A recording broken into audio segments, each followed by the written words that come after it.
Welcome back. Myself, Mrs. Felina Gonsalves, teacher of Shivvidya Mandir, English High School, Maharashtra Board, Vasai. Today we are going to learn chapter 21 of Environmental Study Part 1 for Standard 5th. The topic is Busy at Work, our internal organ.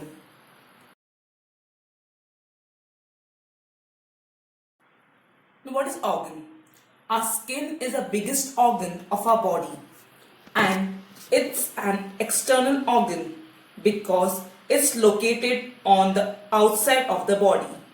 Other organs include our brain, lung, heart, liver, stomach, intestine, kidney, and they are called internal organ because they are located on the inside of our body.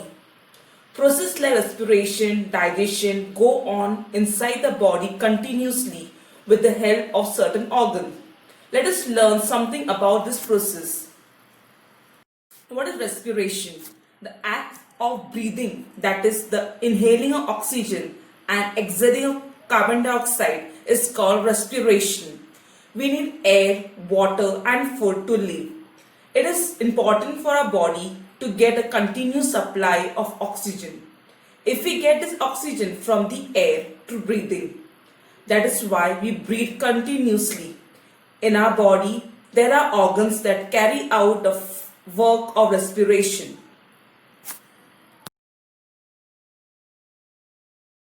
Let's know about respiratory system. The lungs and respiratory system allow us to breathe. The organs that carry out work of respiration are the nose, trachea, the lungs and diaphragm. When we inhale, the air from outside goes into the trachea and through it branches into the lungs.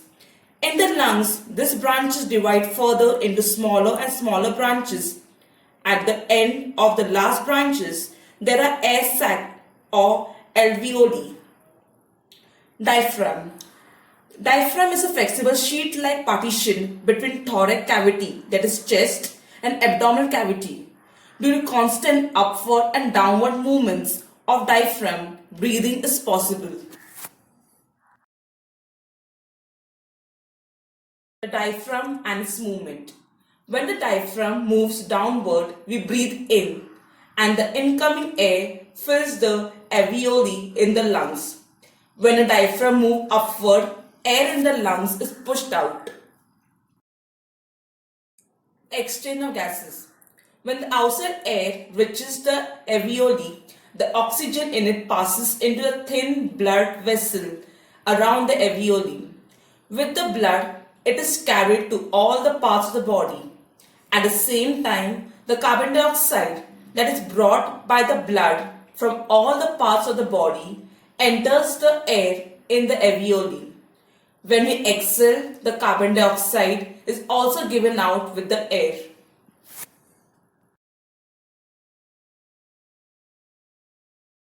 Now, do you know that dust and smoke particles may be present in the air in the atmosphere? They may even be disease producing microorganisms. They are very harmful for our body. The inner lining of the respiratory organ has fine hair-like structure called cilia. On this inner lining, there is also a layer of a sticky substance called mucus. The dust and smoke particles stick to this substance. Thus, the harmful substances in the air cannot reach our lungs. Let's know the effect of smoking. If one keeps smoking over a long period of time, the toxin substance in the smoke gets collected in the respiratory tract.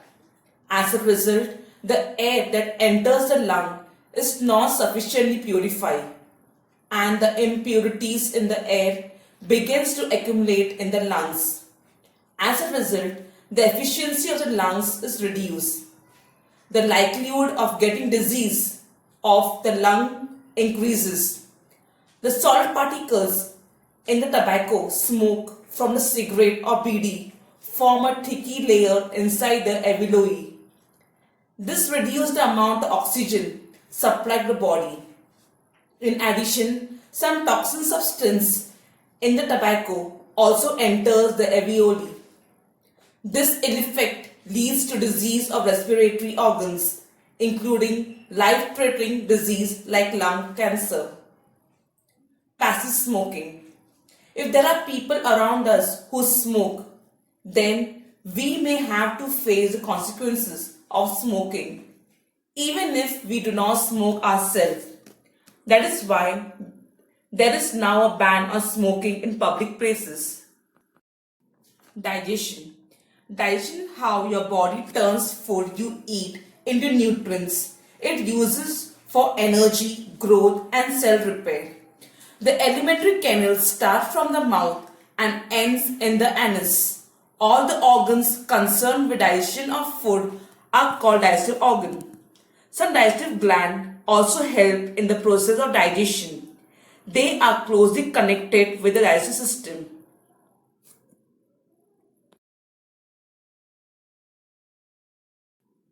Let's know about alimentary canal. The food we eat is digested in our body. That is, substances that can mix with the blood are formed from the food. This process takes place in different parts of a long and flexible tube inside the body. This tube is called the alimentary canal. The upper end of this tube is the mouth and the lower end is called the anus. Even if there is a continuous tube going from the mouth to the anus, the shape of this tube is not the same in all its parts.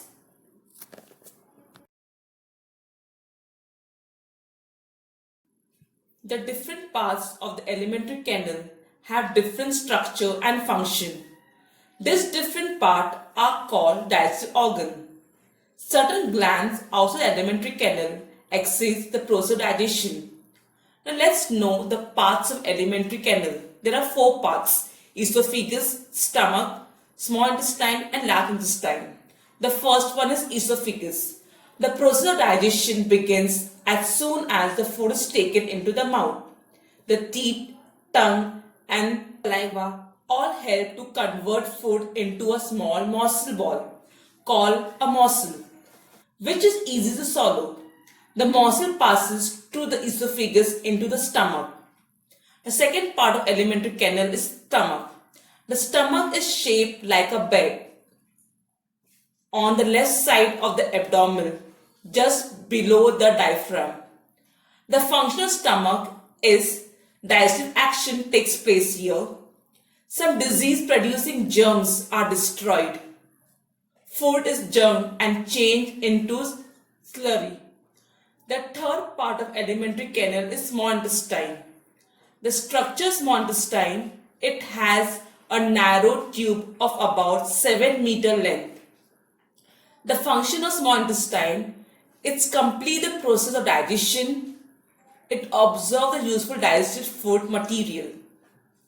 And the last part of alimentary canal is large intestine. The structure large intestine has a broad tube of about 1.5 meter. The function is absorption of water, collection and storage of feces for some time, and then feces thrown out through the anus. Now let's know system in our body. A group of organs which work together to carry out a particular function of the body is known as system. There are different systems in the body. Example, respiratory system, digestive system, circulatory system and nervous system. The other system in body are skeletal system, which gives protection, support and shape to our body. Exoskeletal system. The work of all systems is complex. If the function of any one of our system is disturbed, it affects all the other system. Energy for the body. As a result of respiration, oxygen enters the blood in the body and spreads to all the parts of the body. Substances formed in the process of digestion also mix with the blood and reach all the parts of the body. Of these, some substances act as fuel for the body. When the oxygen in the blood reaches the different parts of the body, it helps the slow burning of the substances, giving energy to the body. The body uses this energy to carry out all the tasks. Circulation of blood. The process of keeping the blood flowing through all the parts of the body is called blood circulation. The blood carries the oxygen obtained from the air and the energy giving substances in our food to all the parts of the body. But what keeps the blood flowing? The heart continuously contracts and relaxes for this very purpose.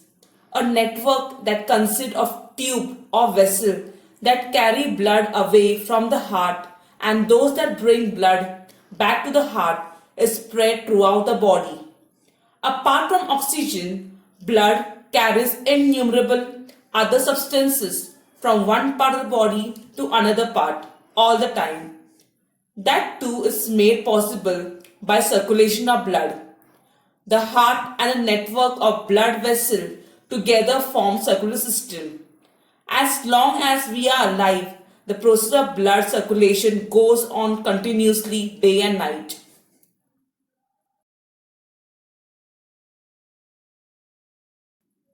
The nervous system.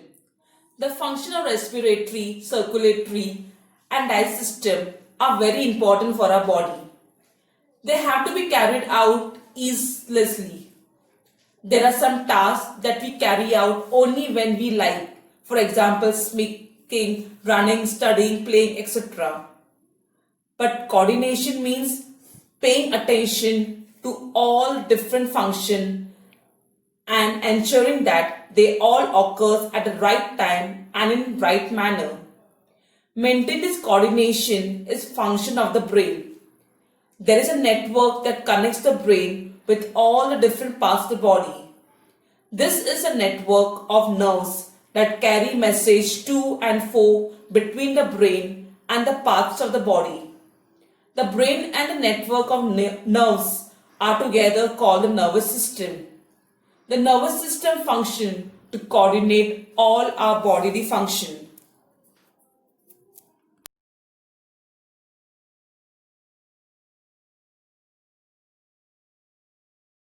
Copy down the following assignment.